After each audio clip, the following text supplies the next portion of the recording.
Well, the Wisconsin Badgers spent Thanksgiving night on the base of Pikes Peak, and then the following night against Colorado College played a solid game and beat the Tigers 2-1. The following night in the Mile High City, Wisconsin faced second-ranked Denver. Down 3 goals twice, the Badgers rallied for a pair of goals late in the third period to make it interesting, only to fall 6-5. Now Tony Granato's club back at the Kohl Center to take on Nebraska-Omaha. I'm Brian Posick, the radio voice of Wisconsin hockey, and the Badger Hockey Digest starts right now.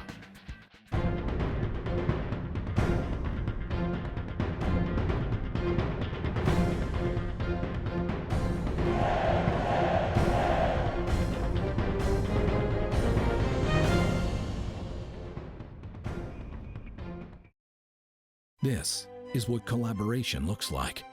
This is what happens when a cardiologist in Appleton works step in step with specialists at UW Health in Madison. You see, when Terry's condition required a second opinion, his doctor turned to the cardiothoracic team at UW Health. Together, we made sure Terry got the care and the heart transplant he needed. Powerful minds, compassionate care, amazing results. UW Health, remarkable. Well, Tony, your club played pretty well this past weekend. You win 2-1 at Colorado College and then a 6-5 loss to second-ranked Denver on Saturday, a game where you're down 3 goals twice but didn't give up. And I like that about your club. You don't give up. No, it was a positive weekend. The CC game, although it was 2-1, it seemed like a close game. I thought really from the start of the game all the way to the buzzer, we were in control of the game. Their goalie was exceptional. You know, I think we gave up 12 shots that night. So defensively and without the puck, we played an exceptional game. We just couldn't bury a lot of those chances we had, but we were fortunate enough to make 2 plays in the second period that were enough to help us get the victory. And you know, I think we went into Saturday's game not real sure playing a number 1 or 2 team, whatever they were ranked going into the series. A little bit unsure of what was coming at us, so we kind of waited a little bit to see how the game was going to be played before we got to our game, and I thought that was a great learning point for us, because once we started to play our game, I think we got them on their heels, and you know, they gave up 40-plus shots. Mm-hmm. I don't think that team's going to give up 40-plus shots this year. So for us to be able to battle like we did, get back in the game, we had 11 shots on net after the score was 6-5. Obviously some glorious chances that their goalie really made some big saves on. So I loved our effort. I really like where we're at as a team. But the dangerous part of that is always, you know, wondering if any complacency sets in, thinking, okay, we're there now we can just go out and play. And that's not the attitude we have to have. We got to be, you know, understanding that we got to get better and better each and every game. We got to learn from what happened and respect their opponent. So we got Nebraska-Omaha coming in. That's going to be a big, strong team that's going to challenge us in different ways that we got to be prepared for. Yeah, you know, it's funny. You brought up the Badger football team. Here's a team that nobody expected anything of, and they go and win the Big Ten West Division title, and are playing for the conference championship Saturday in Indianapolis. After beating Minnesota on Saturday, you brought that up to your team, and Paul even says it now, Paul Christ, we haven't arrived yet. Just because they're 10-2, they haven't done anything yet except get to where they are right now. They're in good position. Right? Paul's attitude and his approach to every game in the challenging schedule was great, because he said, what this does, it gives us an opportunity. It gives us an opportunity to play against top teams night after night or week after week and see where we're at. And that's kind of what I wanted our team to approach going into the Denver game, as an opportunity to see where we're at, to show the rest of the college hockey and everybody else how far we've come in a short period of time. And I think that's the way we're going to try to look at every challenge that comes in front of us. And each weekend presents a new one. This is going to be a team that forechecks probably harder than any team we've played so far this year. So, you know, our D have to be ready and be back quick for pucks to get it out of our end.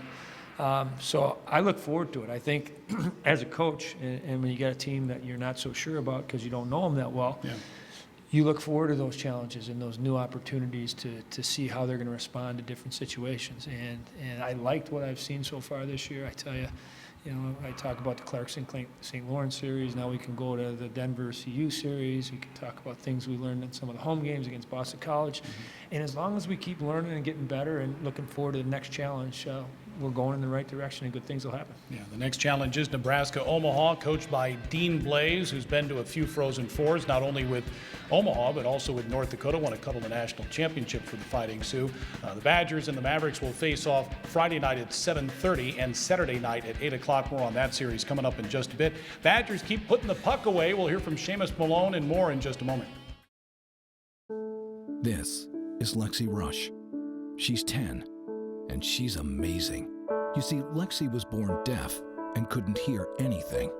That was until her doctor in Appleton referred her to the pediatric specialists at UW Health in Madison. Now, 2 operations later, Lexi can hear everything. Powerful minds, compassionate care, amazing results. UW Health. Remarkable.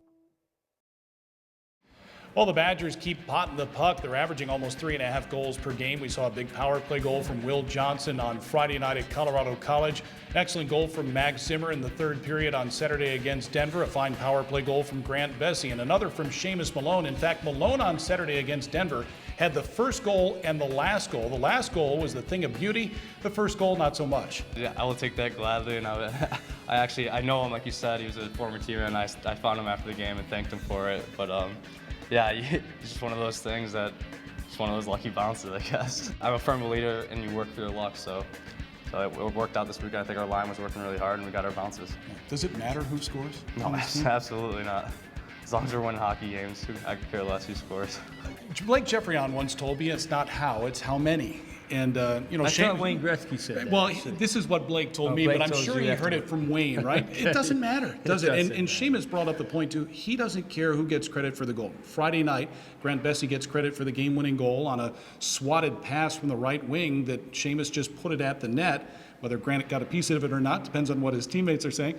Nevertheless, he doesn't care if he gets credit, if Grant gets credit, as long as you win games. And that's the thing, too. And the lesson in that is the more pucks you direct to the net, the more chances you're going to have for things to happen like that, or rebounds or bounces or whatever. And that's one thing, no matter what level you're at, it's so hard to get guys into their brain to think that every chance to deliver the puck to the net, if it's available to you, you got to do it. And if you look at NHL games and you watch how NHL teams play, as soon as they cross the blue line and there's a chance to deliver the puck to the net, they do. And we're a team that's still, like probably a lot of college teams, and especially from a coaching perspective, you want more pucks delivered to the net. That's where rebounds happen. That's when, from a defensive perspective, if the puck's delivered to the net, I got to turn and find to go get it. And if you're an offensive player, you're going to the net and you can see where the puck is, so you can recover a lot of pucks that way. So we want to be more aggressive shooting. That's my that's what I'd like our players to hear and keep putting into their game. Yeah, well, you fired 42 shots at Denver. You fired 33 against Colorado College. Getting shots off is great, but you mentioned there are pucks bouncing around in front of the goal center, too. You got to get to the net, and you're learning to still do that, right? We are. I think Wags is probably the best example of a kid that goes there and takes a beating, and he gets back up, and he gets knocked down again. He's back up again. That pays a price around that area, and I think that's just something that you got to keep emphasizing, and you got to keep putting it in your mind that that's where you got to go to score those goals.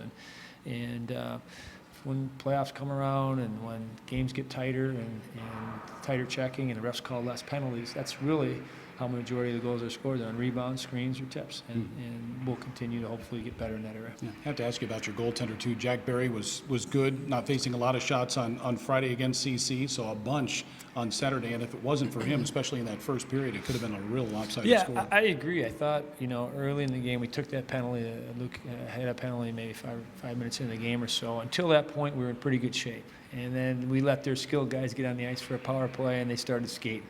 And they came at us and got a lot of momentum from that power play. Probably had 3 or 4 good chances that Jack was really solid on and made big saves for us. And then I thought that tilted the ice a little bit in their favor. And he was big. He kept us in the game. They got a late goal in the first period to give them that lead. And then the rest of the game, I thought we started to settle down and play a little bit better. We obviously gave up 2 power play goals that they scored on a 5-on-3, which is a good lesson for us. You can't take penalties against a skilled team like that. Right. And you know, like you said, the comeback when you trail like you do on the road like that, and the second night, you always wonder if you're going to have enough energy to have some fight left in you, and we had a lot of fight left in us. All right, you mentioned with Nebraska-Omaha coming to town, Dean Blades, it's always a physical type team, and one thing he's got and he's had for a number of years is a good power play, and they've got the best in the country coming in. They do, and that's a perfect reason for us to make sure that, you know, that's going to be one of the keys of the series, is playing as disciplined as you can.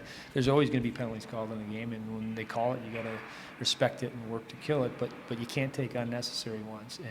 And we're getting better at that. I thought early in the season the refs were, you know, a little bit anxious on raising their arm, and it was hard to figure out really how the games are going to be called. But I think now that's settled down. I think we got a better idea of how games are being called, and now it's important for us to understand that and be disciplined. All right, thanks for your time. Good luck. Thank you, Brian. Sure, that's Badgers head coach Tony Granato. Wisconsin and Nebraska-Omaha face off Friday night at 7:30. You can watch it on the American Sports Network. Also on Saturday, it's an 8 o'clock face-off. That's on the Wisconsin channel. You can always listen on the radio on the Badgers Sports Network or on the iHeart Radio app. Also for hockey fans, don't miss number 1 against number 2. The Badger women against Minnesota Saturday at 3:30 and Sunday at 2 o'clock here at LeBon Arena.